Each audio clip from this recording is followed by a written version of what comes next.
अस्सलाम वालेकुम। आज का हमारा टॉपिक है लेक्चर नंबर 3 रिस्पायरेटरी यूनिट और ये हमारा रिस्पायरेटरी सिस्टम का यूनिट का ट्रैक का थर्ड लेक्चर है रिस्पायरेटरी यूनिट। पहले हमने उसके faces types definition first lecture में पढ़ी, सेकंड में हमने क्लोरस सैक पढ़ा और उसके अलावा ट्रैकोब्रोंकाइल ट्री पढ़ी और हम पहले ये इसके बारे में पढ़ा। अब हम पढ़ेंगे इसके यूनिट के बारे में, यानी कि आगे उसके अंदर जो छोटी छोटी ये वाले सैक सेलुलाइज वगैरह होती है, हम उनके बारे में पढ़ेंगे। ठीक है, पहले हमने ये पढ़ा कि ट्रैकिया के बारे में, ब्रोंकाइल के बारे में, प्लूरस सैक्स के बारे में, आउटर कवरिंग के बारे में। ठीक है, तो अब हम इसके अंदरूनी पार्ट के बारे में पढ़ेंगे।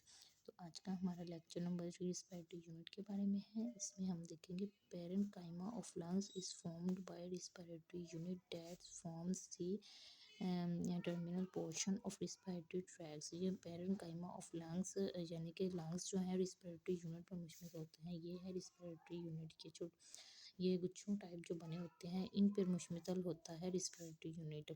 Respiratory unit structure and function unit of lungs, यानी कि इसके फंक्शनल यूनिट ऑफ लंग्स है।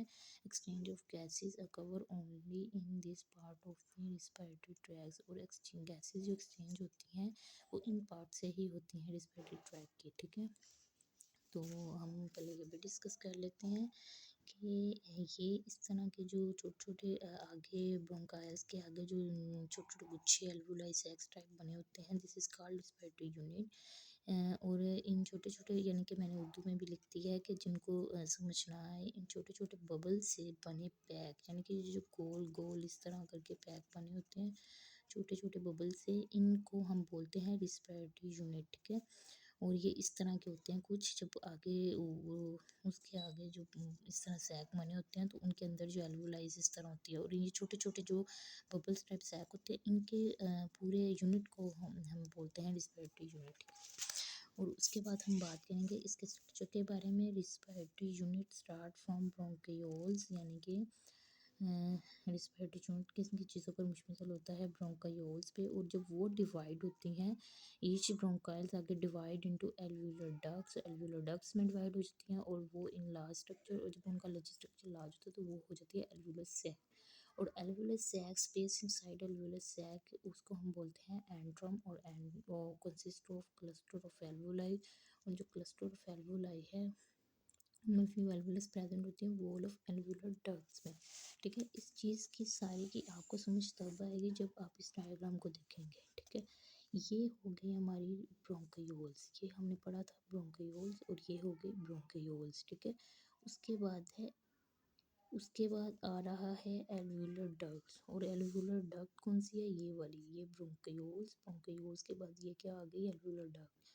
और alveolar ducts enter in last structure alveolar sac, और ये क्या है, alveolar sac enter into last structure, और जब ये एल्वुलर डक्ट आगे लास्ट स्ट्रक्चर बनाती है तो उसको हम बोलते हैं alveolar sac.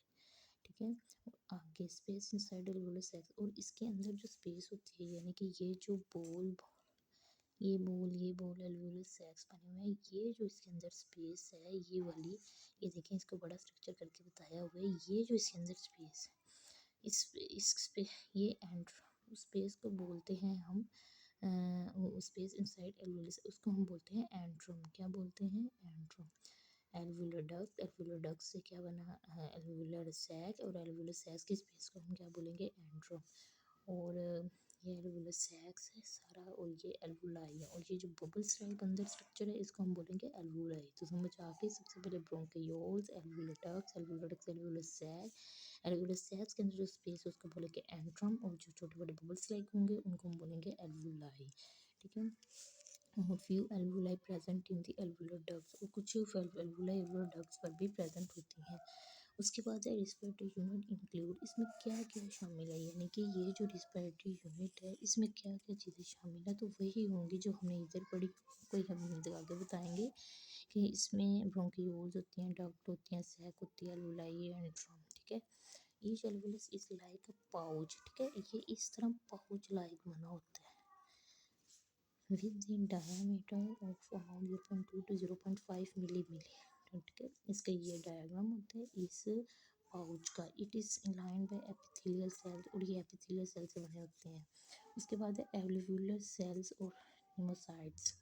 Alveolar cells, alveolar epithelium consists of alveolar cells और monocytes. alveolar cells किनसे मिलके बनते हैं?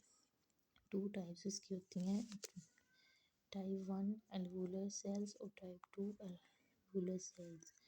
ये टाइप 1 में स्क्विम्स epithelial cells होते हैं, फॉर्मिंग अबाउट 95%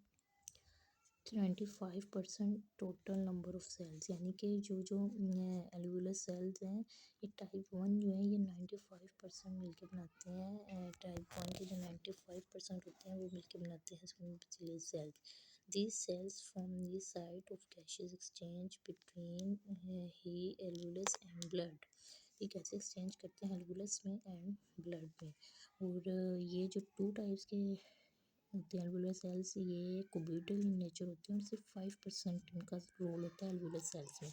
ये टाइप 1 एल्वुलर सेल्स का 95% रोल होता है, इसको हम हाईलाइट भी कर देंगे. और उसका कितना होता है, इसका सिर्फ और सिर्फ 5% होता है. ऑल्सो कॉल्ड ग्रैनुलर न्यूमोसाइट्स, और इसको हम ग्रैनुलर न्यूमोसाइट्स भी बोलते हैं. Respiratory membrane, this membrane structure through which the exchange of gases occur. वो वाली मेम्ब्रेन स्ट्रक्चर जिसमें गैसेस एक्सचेंज होती हैं. Respiratory membrane separate air in the alveoli from the blood cavity. और ये कैपिलरी, और ये सॉरी कैपिलरी, ये कैविटी नहीं है. तो जो एयर है उसको एल्वुलाई में से ब्लड कैपिलरी यानी कि जिसको रिस्पिरेटरी सेपरेट करती है एयर को एल्वुलाई से ब्लड कैपिलरीज में. From the blood capillaries formed by alveolar membrane and capillary membrane. ये बनाती है alveolar membrane और capillary membrane. Surface area 70 square meter, thickness 0.5 micron. तो ये हम था हमारा आज का लेक्चर नंबर 3 रिस्पायरेटरी सिस्टम हम पढ़े थे, और उसका ये थर्ड लेक्चर था रिस्पायरेटरी यूनिट के बारे में. पहले हमने उसके बारे में पढ़ा था, डेफिनेशन, स्ट्रक्चर और फंक्शन के बारे में रिस्पायरेटरी. सेकेंड लेक्चर में हमने पढ़ा था उसका ट्रैकिया, ब्रोंकाइल ट्री और साथ में प्लूरल सैक. और अब हम पढ़ा था थर्ड लेक्चर में रिस्पिरेटरी यूनिट. ये था हमारा आज का थर्ड लेक्चर रिस्पिरेटरी सिस्टम का.